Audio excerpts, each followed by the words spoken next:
Lo siento por los que en materia de gusto no tienen más criterio que la moda, y no han de encontrar de su agrado esta verídica historia, porque en ella se trata de estudiar el estado de alma de un perro. Y ya se sabe que el arte psicológico, que estuvo muy en boga hace muchos años, y volvió a estarlo hace unos 10, ahora les parece pueril, arbitrario y soso, a los modistos de las letras parisienses, que son los tiranos de la última novedad. Los griegos, los clásicos, no tenían palabra para el concepto que hoy expresamos con esta de la moda. Allí la belleza, por lo visto, según Heger, no dependía de estos vaivenes del capricho y del tedio. Ah, los griegos hubieran podido comprender a mi héroe, cuya historia viene al mundo un poco retrasada, cuando ya los muchachos de París, y hasta los de Guatemala, que escriben revistas efímeras, se burlan de Stendhal y del mismísimo Paul Bourget. De todas suertes, el King era un perro de lanas blanco. Él no sabía por qué le llamaban el King, pero estaba persuadido de que este era su nombre y a él atendía, satisfecho con ese conocimiento relativo, como lo están los filósofos positivistas con los suyos, que llama Clay conocimiento sin garantía, y que no alcanzan más firme asiento. Si hubiera sabido firmar, y poco le faltaba, porque perro más listo y hasta nervioso no lo ha habido, hubiera firmado así: el King, sin sospechar que firmaba, aunque con muy mala ortografía, yo el rey. Sí, porque, sin duda, su verdadero nombre era King, rey, solo que las personas de pocas letras con quien se trataba pronunciaban mal el vocablo inglés y resultaba en español King, y así hay que escribirlo. Mayor ironía por antífrasis no cabe, porque animal que menos reinase no lo ha habido en el mundo. Todos mandaban en él, perros y hombres, y hasta los gatos, porque le parecía una preocupación de raza, indigna de un pensador, dejarse llevar del instinto de antipatía inveterado que hace enemigos de gatos y perros, sin motivo racional ninguno.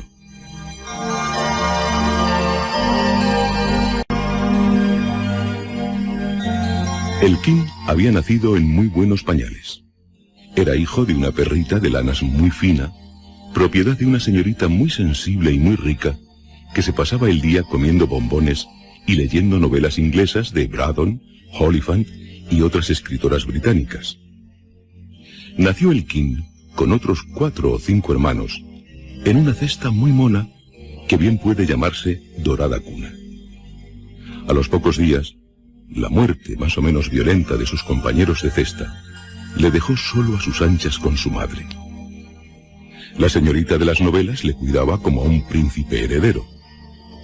Pero según crecía el King, y crecía muy deprisa, iba marchitando las ilusiones de su ama, que había soñado tener en él un perrito enano, una miniatura de lana como seda. La lana empezó a ser menos fina que la de la madre, aunque muy blanca y rizosa. La piel era como raso, purísima, sonrosada. Pero el King daba cada estirón. Un perito declaró a la señorita fantástica que se trataba de un bastardo. Aquella perrita, preciso es confesarlo, había tenido algún desliz. Había allí contubernio. Por parte de padre, el King era de sangre plebeya sin duda. De aquí se originó cierto despego de la sensible española inglesa respecto del perro de sus ensueños. Sin embargo, se le atendía, se le trataba como a un infante, sino ya como a un príncipe heredero. Al principio, por miedo que lo arrojaran a la calle, a la vida de vagabundo que le horrorizaba, porque es casi imposible para un perro sin el pillaje y el escándalo. Al principio, digo, el King procuró mantenerse en la gracia de su dueño, haciendo olvidar el vicio grosero de su crecimiento aborrecido, a fuerza de ingenio. Y, valga la verdad, payasadas. Un escritor muy joven y de mucho talento, Mr. Pujol, en un libro reciente, hace una observación muy atinada, que no me coge de nuevas, respecto de lo mucho que se engañan las personas mayores, de juicio, respecto del alcance intelectual de los niños. El niño, en general, es mucho más precoz de lo que se piensa. Yo de mí sé decir que cuando contaba muy pocos años, me reía a solas de los señores que me negaban un buen sentido y juicio que yo poseía hacía mucho tiempo para mis adentros. Pues esto que le suele pasar a los niños, le pasaba al King, que había llegado a entender perfectamente el lenguaje humano a su manera, aunque no distinguía las palabras de los gestos y actitudes, porque, en todo ello, veía la expresión directa de ideas y sentimientos.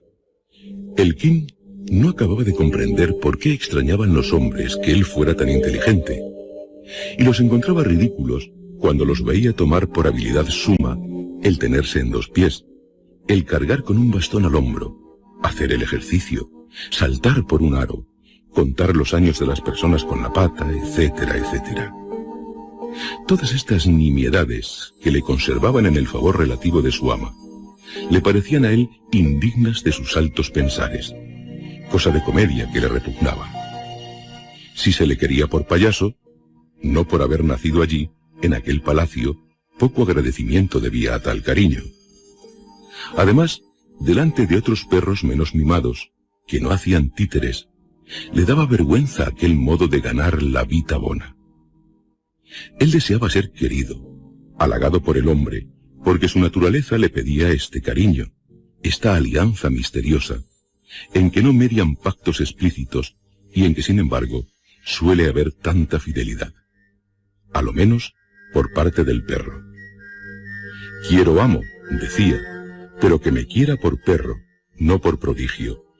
Que me deje crecer cuanto sea natural que crezca, y que no me enseñe como un portento poniéndome en ridículo. Y huyó, no sin esfuerzo, del palacio en que había visto la luz primera.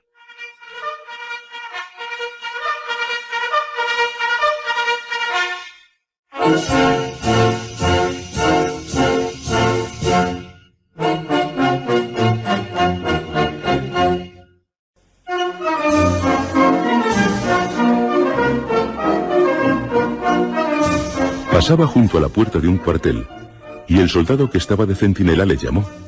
Le arrojó un poco de queso, y el King, que no había comido hacía 12 horas, porque todavía no sabía buscárselas, mordió el queso y atendió a las caricias del soldado. ¿Por qué ir más lejos? Él, amo, si lo quería. La vida de Perdis le horrorizaba. Si le admitían, se quedaría allí. Y se quedó. Ocultó al regimiento, que poco a poco prohijó al animal, las habilidades que tenía, pero dejó ver su nobleza, su lealtad. Y todo el cuartel estaba loco de contento con el King, cuyo nombre se supo porque lo llevaba grabado en el collar de cuero fino con que se había escapado. Desde el coronel al último recluta, todos se juzgaban dueños y amigos pro indiviso del noble animal. El King ocultaba sus gracias, su gran ingenio, pero se esmeraba en las artes de la buena conducta. Era leal, discreto en el trato, varonil hasta donde puede serlo un perro. En su fidelidad al regimiento no había nada de amanerado, de comedia. Era el encanto y el orgullo del cuartel, y a él no le iba mal del todo con aquella vida. Desde luego, la prefería a la del palacio. A lo menos aquí no era un bufón, y podía crecer y engordar cuanto quisiera. Huía de que le cortaran la lana al ras del pellejo, porque no quería lucir la seda de color de rosa de su piel. No quería mostrar aquellas pruebas de su origen aristocrático. La lana, larga, le parecía mejor para su modestia, para su incógnito. La llevaba como una mujer hermosa y honesta lleva su hábito. Procuraba estar limpio, pero nada más. Trabó algunas amistades por aquellos barrios y le presentaron sus compañeros en el oficio de azotacalles a una eminencia que llamaba muchísimo la atención en Madrid por aquella época. Le presentaron al perro Paco. El King le saludó con mucha frialdad. Le caló enseguida. Era un poseur, un cómico, un bufón público. En el fondo era una medianía. Su talento, su instinto, que tanto admiraban los madrileños, eran vulgares. El perro Paco tenía la poca dignidad de hacer valer aquellas habilidades que otros canes ocultaban por pudor, por dignidad, por no merecer la aclamación humillante de los hombres, que se asombraban de que un perro tuviera sentido común. Entre los perros, Paco llegó pronto a desacreditarse. Los más grandes de su especie, o lo que fuese, le despreciaban en medio de sus triunfos populares. Prostituía el honor de la raza. Todo su arte era una superchería. Todo lo hacía por la gloria. Llegó al histrionismo y al libertinaje asqueroso. Las vigilias de los colmados, sus hazañas en la plaza de toros, las vituperaban los perros dignos, serios, valientes, y las miraban como Agamenón y Áyax de Shakespeare los chistes y agudezas satíricas de Tersites. El Quín era de los que le desdeñaban más y mejor, sin decírselo. El perro Paco, cada vez que le encontraba, se ponía colorado, como se ponen colorados los perros negros, es decir, por los ojos. Y en su presencia afectaba naturalidad y fingía estar cansado de aquella vida de parada, de exhibición y plataforma. Por no ver aquellas cosas, el Quín deseaba salir de la corte. Perro chistoso, pensaba el Quín, recordando a Pascal, mal carácter. Empezó además a encontrar poco digna de su pensamiento más hondo la vida del cuartel. Algunos soldados eran groseros, abusaban de su docilidad, y aquella fama de perro leal que tenía y tanto había cundido, acabó por molestarle. Deseaba oscurecerse, irse a provincias. ¿Pero con quién?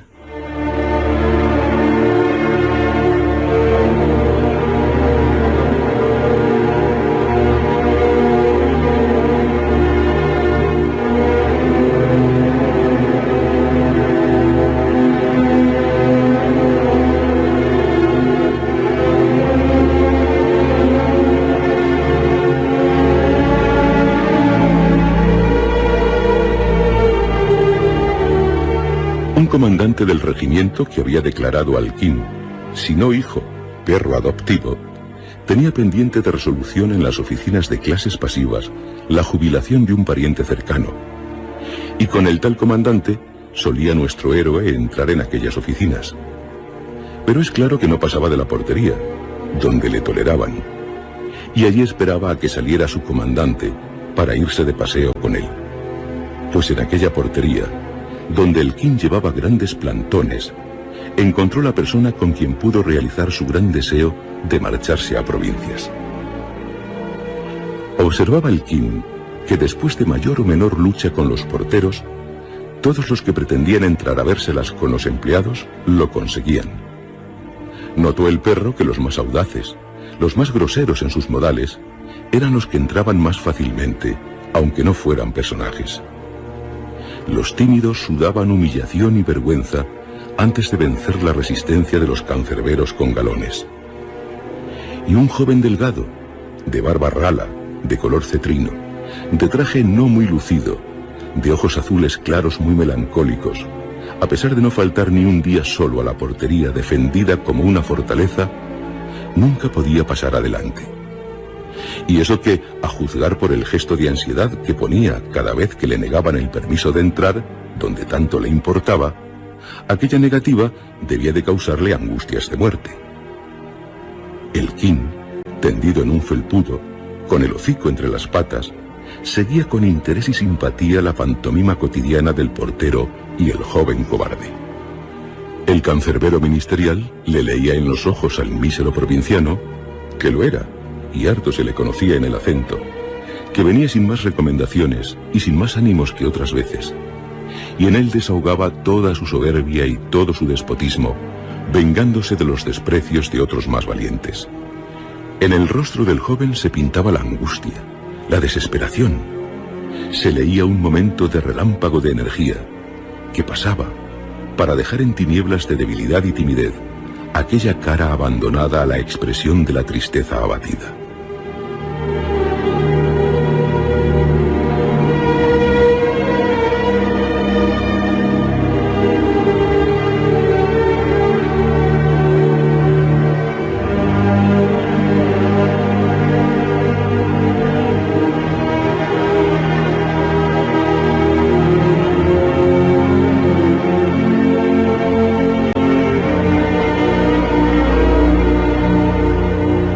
llegó a conocer Elquín que el portero todavía tenía en menos a tal muchacho que a él mismo con ser perro.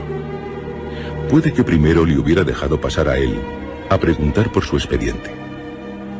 El de los pantalones de color canela, como Elquín llamaba para sus adentros al provinciano de Barbarrala, se sentaba en un banco de felpa y allí se estaba las horas muertas, como podía estar un saco para los efectos del caso que le hacían.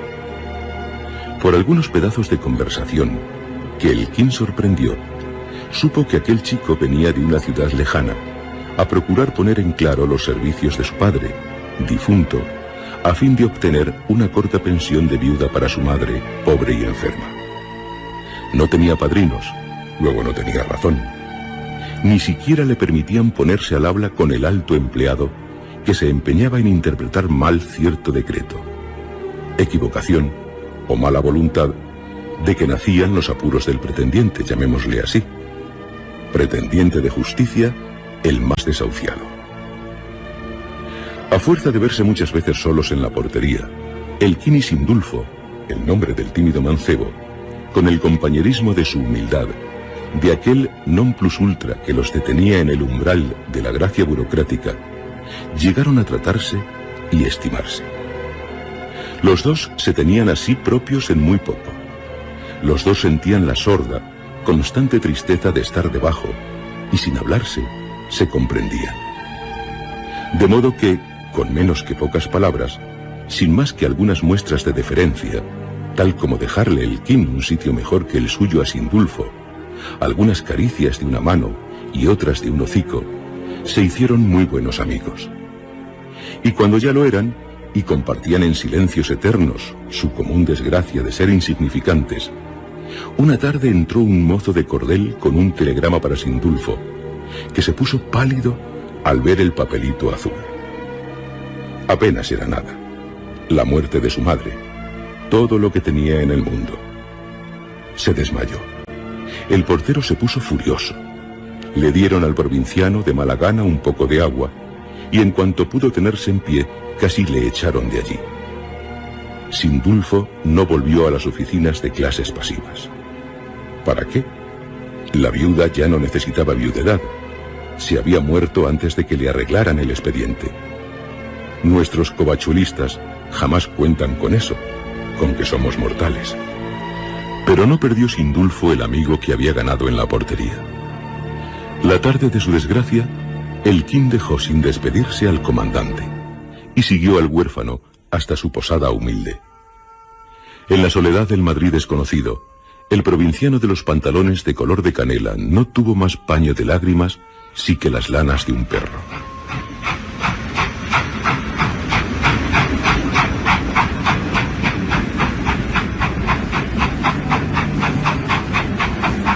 Y en un coche de tercera se fueron los dos a la ciudad triste y lejana de Sindulfo.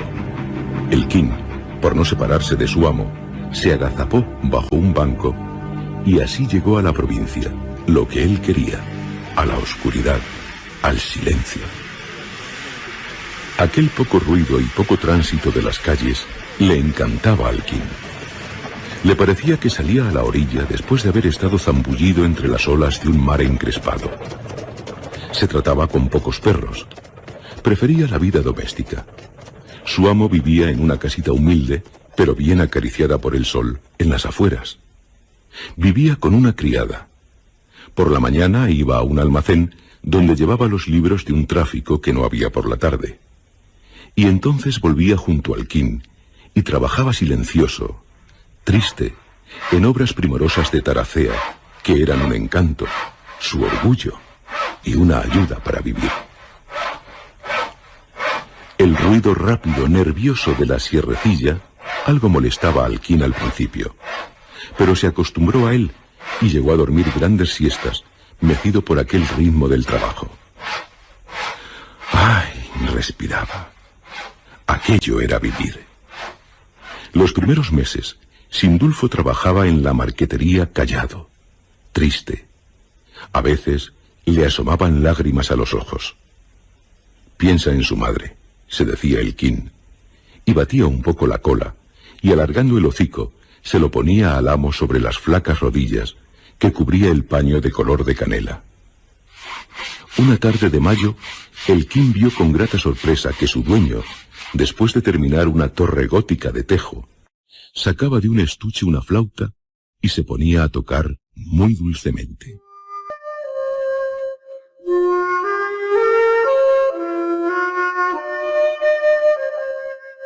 ¡Qué encanto!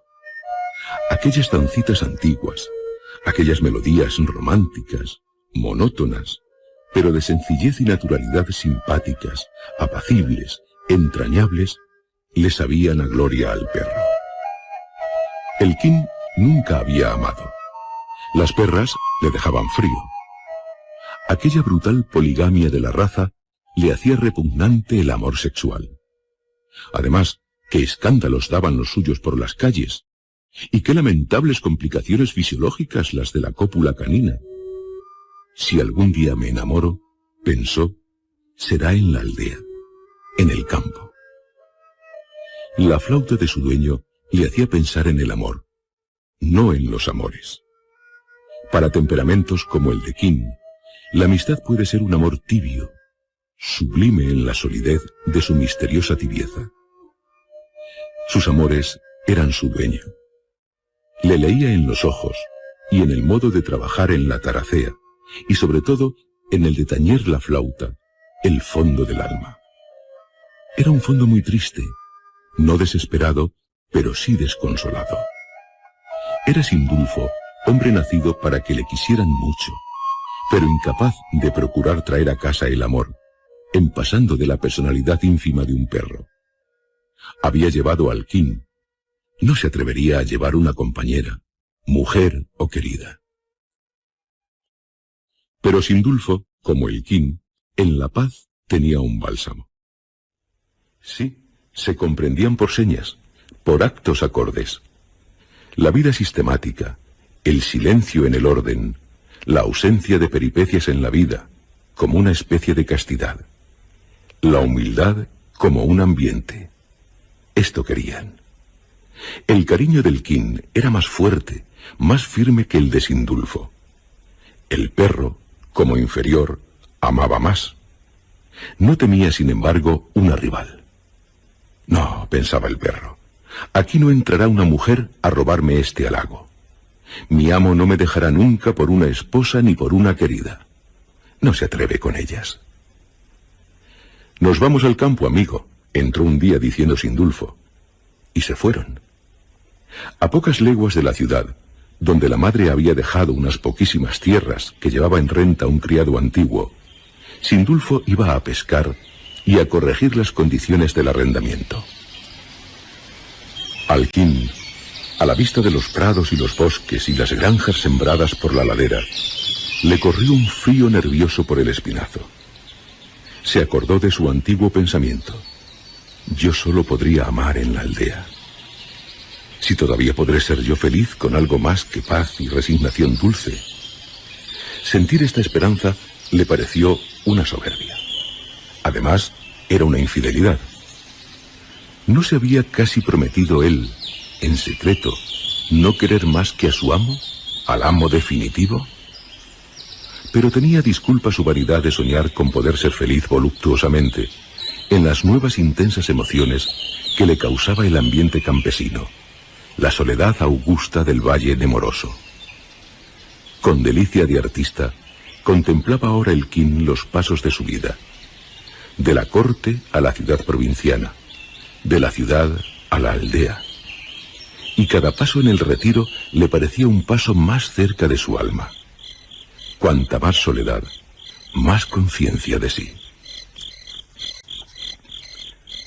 Cuando llegó la noche, los caseros le dejaron en la quintana, en la calle delante de la casa. Oh, memorables horas. Las aves del corral yacían recogidas en el gallinero, y allá lejos se oían sus misteriosos murmullos del sueño perezoso. El ganado de cerda, en cubil de piedra, dormitaba soñando, con gruñidos voluptuosos. El aire movía suavemente, con plática de cita amorosa, las bíblicas y orientales hojas de la higuera. La luna corría entre nubes, y en toda la extensión del valle, hasta la colina de enfrente, resonaban como acompañamiento de la luz de plata que cantaba la canción de la eterna poesía del milagro de la creación enigmática. Resonaban los ladridos de los perros esparcidos por las alquerías. Ladraban a la luna, como sacerdotes de un miedoso culto primitivo, o como poetas inconscientes, exasperados y tenaces en su ilusión mística.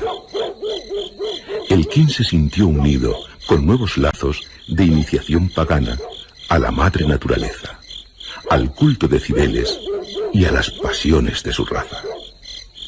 De los castaños de Indias se desprendía un perfume de simiente prolífica.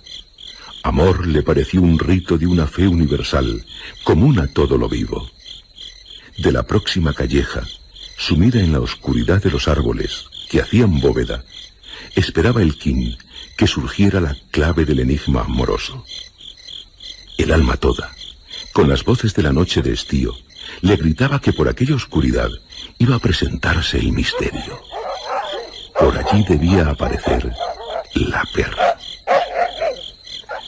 Sintió ruido hacia la calleja. Surgieron dos bultos. Eran dos mastines. Dos mastines que le comían al King las sopas en la cabeza. El King ignoraba las costumbres de la aldea. No sabía que allí los perros, como los hombres, iban a rondar, a cortejar a las hembras. Aquellos mastines eran dos valientes de la parroquia que habían olido perro nuevo en Calcuto y venían a ver si era perra. Olieron al King con cierta grosería aldeana y, desengañados, con medianos modos, le invitaron a seguirles. Iban a pelar la pava, o como por aquellas tierras se dice, a mozas, es decir, a perras. ¡Oh, desencanto! La perra en el campo, como en la corte, como en la ciudad, vivía en la poligamia. El King, sin embargo, no resistió a la tentación, y más por la ira del desengaño que por la seducción de la noche de efluvios lascivos, siguió a los mastines. Como tantos poetas de alma virginal, tras la muerte helada del primer amor puro, se arrojan a morder furiosos la carne de la orgía.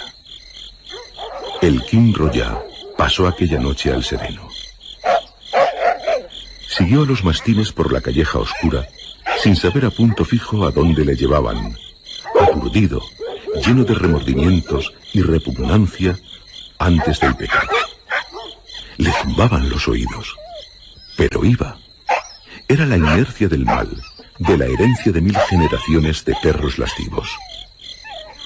Desembocaron en los prados anchos, iluminados por la luna, cubiertos por una neblina, recuerdo del diluvio, según Chateaubriand, la cual, como una laguna de plata, inundaba el valle.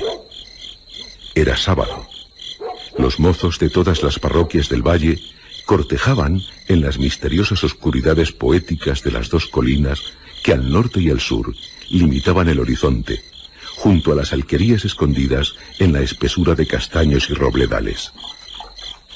El Isuzu prehistórico del aldeano celta resonaba en las entrañas de las laderas, y bajo las bóvedas de los bosques, mezclándose con el canto del grillo, la wagneriana exclamación estridente de la cigarra y el ladrido de los perros lejanos. Jamás es la prosa del vicio grosero tan aborrecible como cuando tiene por escenario la poesía de la naturaleza. En aquel valle, de silencio solemne, que hacían resaltar los lamentos de los animales en vela, aquellos gritos como perdidos en la inmensa soledad callada de la tierra y el aire, en aquella extensión alumbrada con luz elegíaca por la eterna romántica del cielo, cuánto hubiera deseado el King alguna pasión casta, un amor puro. Pronto se enteró de lo que ocurría. Se trataba de una perra nueva que había llegado a una de aquellas parroquias rurales por aquellos días. La escasez de perras en la aldea es uno de los males que más afligen a la raza canina del campo. Por una selección interesada, en las alquerías se proscribe el sexo débil para la guarda de los ganados y de las casas. Y al perro más valiente le cuesta una guerra de Troya el más pequeño favor amoroso por la competencia segura de 100 rivales. Pero aquellos mastines hicieron comprender al King aquella noche, con datos de observación, que menos racionalmente obraban los hombres. Al fin, los perros se atacaban, se mordían para conquistar una hembra, o por lo menos alcanzar la prioridad de sus favores. Pero los mozos de la aldea, que gritaban «¡Su-su!» y como los perros, atravesaban los prados a la luz de la luna y se escondían en las cañadas sombrías y daban asaltos a los hórreos y paneras en mitad de la noche. ¿Por qué se molían a palos y se daban de puñaladas con navajas barberas y disparaban ad vultuntum cachorrillos y revólveres? Por el amor a la guerra. Porque pacíficamente hubieran podido repartirse las zagalas casaderas, que abundaban más que los zagales, y no eran tan recatadas que no echaran la persona, galanteo redicho, conceptuoso a lo galán de Moreto, con 10 o 12 en una sola noche, a la puerta de casa, a la luz de las estrellas, como Margarita la de Fausto, menos poéticas, pero más provistas de armas defensivas de la virginidad putativa, gracias a los buenos puños. Sí, los hombres, como los perros, hacían del valle poético, en la noche del sábado, campo de batalla, disputándose en la soledad la presa del amor. La diferencia estaba en que las aventuras perrunas llegaban siempre al matrimonio consumado, aunque deleznable y en una repugnante poligamia, mientras los deslices graves eran menos frecuentes entre mozos y mozas.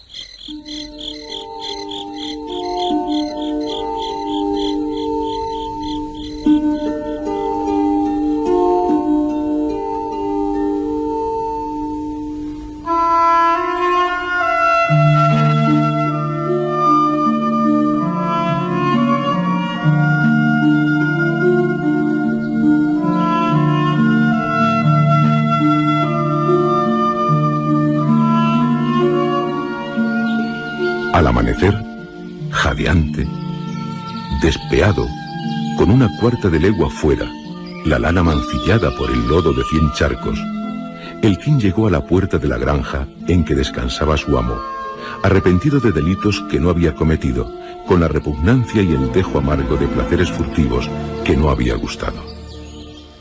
Traía la vergüenza de la bacanal y la orgía, sin la delicia material de sus voluptuosidades. La perra dichosa, tan disputada por 80 mastines aquella noche, había repartido sus favores a diestro y siniestro. Pero la timidez, la frialdad del King, no habían sido elementos a propósito para fijar un momento la atención de aquella mesalina de caza, porque era de caza. En fin, nuestro héroe volvió a la puerta de su amo sin haber conocido perra aquella noche, y en cambio humillado por las patadas y someros mordiscos de otros perros que le habían creído rival y le habían maltratado. Pero faltaba lo peor. Sindulfo, el dueño, más querido que todas las perras del mundo, había desaparecido.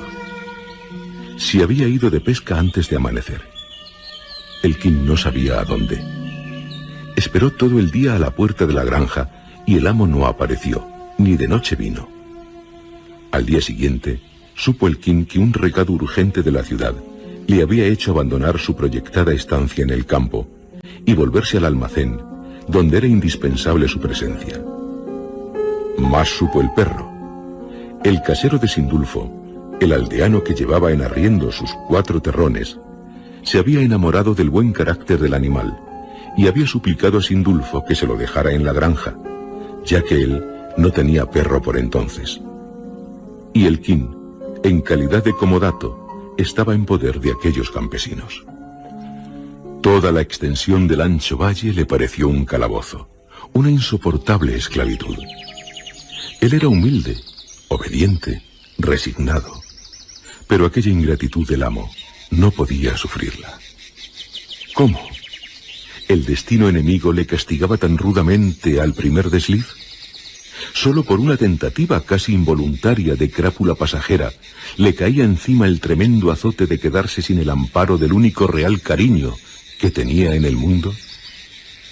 No pensaba el King que esta forma toman los más exquisitos favores de la gracia, que los deslices de los llamados a no tenerlos tienen pronta y aguda pena para que el justo no se habitúe al extravío. Tomó vientos, y con la nariz abierta al fresco nordeste, como hubiera hecho Ariadna a Serpodenco, Elquín, huyendo de la alquería a buen trote, buscó el camino de la ciudad y llegó a su casa de las afueras en pocas horas. No le recibió de buen talante Sindulfo, aunque orgulloso del apego del perro a su persona y de la hazaña del viaje. Pero Elquín tuvo que volver a la aldea, porque la palabra es la palabra, y el préstamo del perro había de cumplirse. No se rebeló el humilde animal.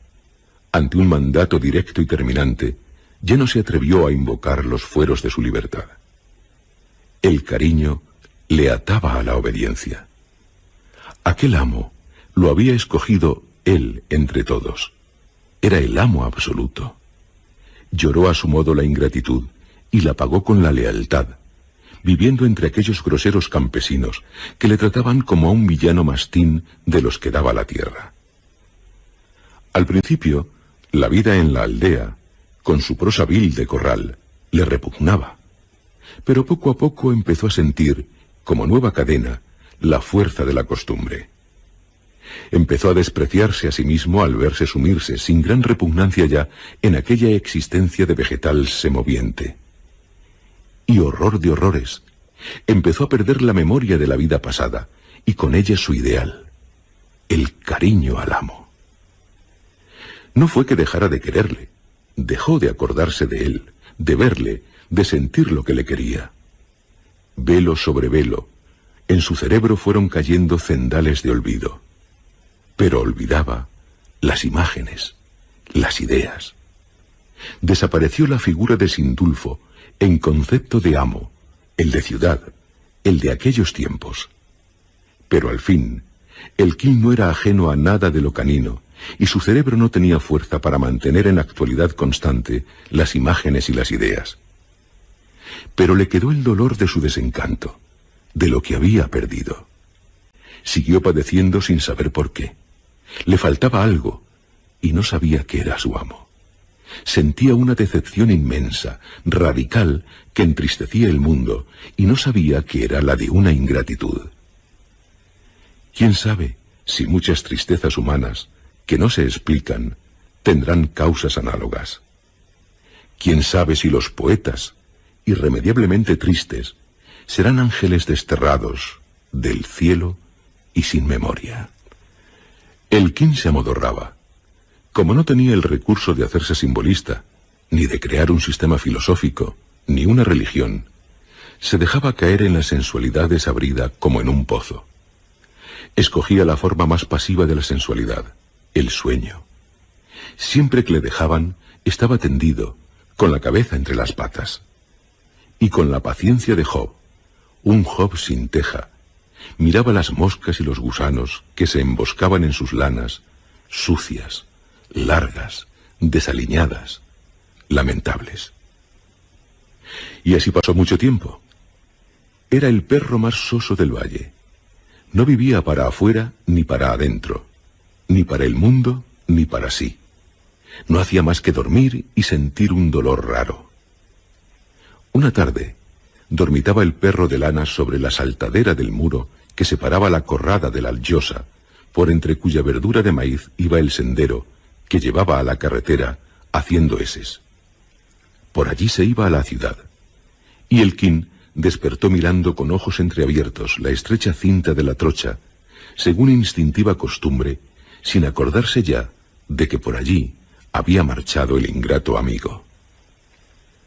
De repente sintió un olor que le puso las orejas tiesas. Le hizo erguir la cabeza, gruñir y después lanzar 2 o 3 ladridos secos, estridentes, nerviosos.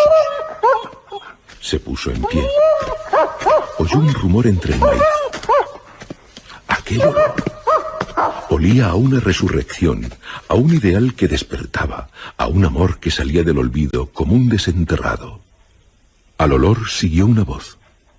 Elquín dio un salto, y en aquel instante, allá abajo, a los pocos metros, apareció Sindulfo, con su pantalón canela todavía. De un brinco, Elquín se arrojó de la pared sobre su amo, y en 2 pies, con la lengua flotando al aire como una bandera, se puso a dar saltos como un clown para llegar a las barbas ralas del dueño, que reaparecía brotando entre las tinieblas del olvido, de latente dolor nostálgico. Todo lo comprendía Elkin. Aquello era lo que le dolía a él sordamente. Aquella ausencia, aquella ingratitud que ya estaba perdonando en cuanto se hizo cargo de ella. Perdonaba, ya lo creo. ¿Cómo no, si el ingrato estaba otra vez allí? Saltaba Elkin, aullando tembloroso de delicia suprema.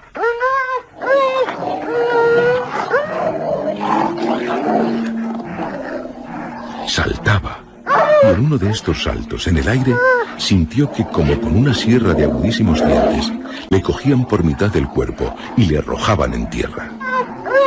Mientras el lomo le dolía con ardor infernal, sintió que le oprimían el pecho y el vientre con dos patazas de fiera, y vio, espantado, sobre sus ojos, la faz terrible de un enorme perro danés, gigante, que le enseñaba las fauces ensangrentadas, amenazando tragarle.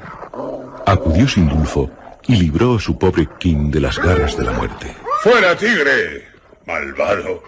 Habráse visto. ¡Son celos! ¡Son celos!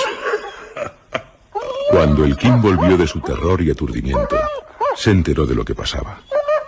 Ello era que con Sindulfo venía su nuevo amigo fiel, el tigre, un perro danés de pura raza, fiera hermosa y terrible.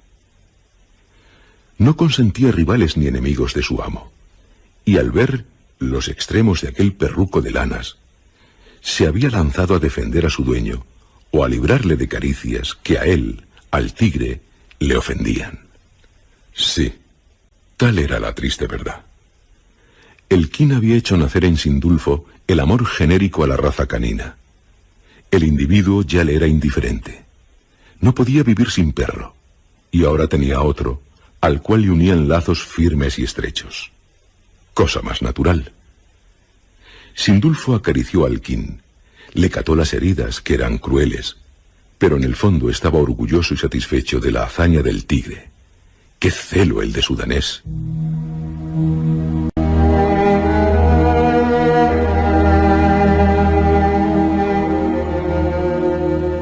Aquella noche la pasó Elkin desesperado de dolor, con ascuas de fuego material en las heridas de sus lomos y fuego de un infierno moral en las entrañas de perro sensible.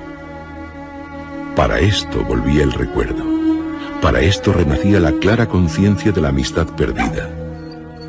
No pudo resistir su pasión. Se pasó la horrible noche rascando la puerta del cuarto de Sindulfo, y por la mañana, cuando la abrieron, saltó dentro de la alcoba con ímpetu loco y sin reparar en el lodo y la sangre de sus lanas miserables, se lanzó sobre el lecho en que aún descansaba el amo ingrato, saltando por encima del tigre que en vano quiso coger por el aire al intruso. Elkin, tembloroso, casi arrepentido de su hazaña, se refugió en el regazo de su dueño, dispuesto a morir entre los dientes del rival odiado, pero a morir al calor de aquel pecho querido. No hubo muertes. Sindulfo evitó nuevos atropellos, pero aquella tarde dejó la aldea, se volvió a la ciudad con el tigre y se despidió del Elkin con 3 palmadas y prohibiéndole que le acompañara más allá de la saltadera de la corrada. Y el Elkin, herido, maltrecho, humillado, los vio partir, al amo y al perro favorito, por el sendero abajo, camino de la carretera, de la ciudad, del olvido.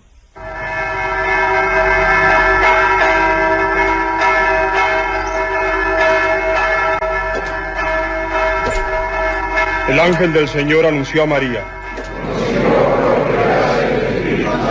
Dios te salve María, llena eres de gracia, el Señor es contigo. Bendita tú eres entre todas las mujeres, y bendito es el fruto de tu vientre, Jesús. Santa María, Madre de Dios, ruega por nosotros pecadores, ahora y en la hora de nuestra muerte. Amén. He aquí la esclava del Señor. Hágase en mí según tu palabra. Dios te salve María, llena eres de gracia, el Señor es contigo.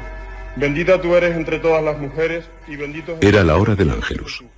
En una capilla que había al lado de la granja, se juntaba la gente de la aldea para rezar el rosario. Iban los campesinos entrando en el templo, sin fijarse en el King, y menos en sus penas. El perro de lanas, cuando perdió de vista al ingrato, dejó la atalaya, anduvo un rato aturdido, y al oír el rumor de la oración en la capilla, atravesó el umbral y se metió en el sagrado asilo. No entendía aquello, pero le olía a consuelo, a último refugio de espíritus buenos, doloridos. Mas cuando sentía estas vaguedades, sintió también una grandísima patada que uno de los fieles le aplicaba al cuarto trasero para arrojarlo del recinto. Es verdad, pensó, saliendo deprisa sin protestar. ¿Qué hago yo ahí? Lo que los perros en misa. Yo no tengo un alma inmortal, yo no tengo nada. Y volvió a su atalaya, en adelante inútil de la saltadera, sobre el muro que dominaba el sendero de la eterna ausencia.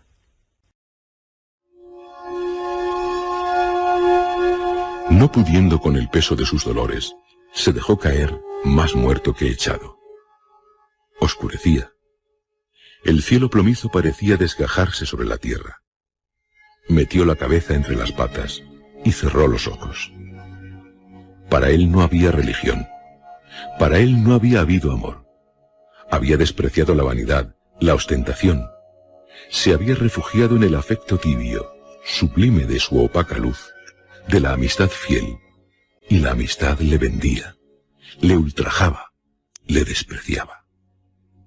Y para colmo de injurias, volvería la condición de su cerebro, de su alma perruna, a traerle el olvido rápido del ideal perdido, y le quedaría el dolor sordo, intenso, sin conciencia de su causa. Pobre King. Como era un perro, no podía consolarse pensando que, con eso y con todo, a pesar de tanta desgracia, de tanta miseria, solo por haber sido humilde, leal, sincero, era más feliz que muchos reyes de los que más ruido han hecho en la tierra.